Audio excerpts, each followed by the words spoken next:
இந்தா சோட்ட பீமே பேசாம உட்காந்து பார்க்கணும்.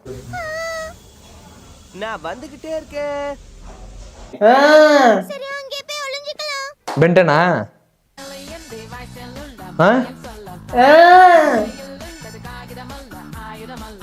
என்னத்த கேக்குறேன்.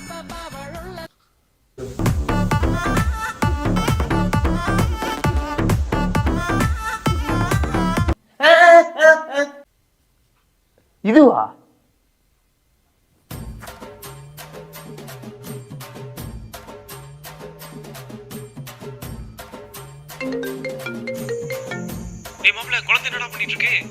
ஜொல்லிக்கிட்டு இருக்கிறான்டா. தொடச்சுடுறா. அவனே தொடச்சுக்கிட்டான்டா. சின்ன பையன்ல அதான் சொல்லிக்கிட்டு இருக்கான். ஏண்டா சின்ன பையனா சொன்னேன். சின்ன பையனாடா ஸ்ரீலீலா பாட்டுக்கு டான்ஸ் ஆடிக்கிட்டு இருக்கிறான். ஸ்ரீலீலா பாடா எதுலடா? அவனுக்கு தப்பாம பிறந்திருக்கேடா. என் மாப்பிள்ள பல வருஷம் அச்சி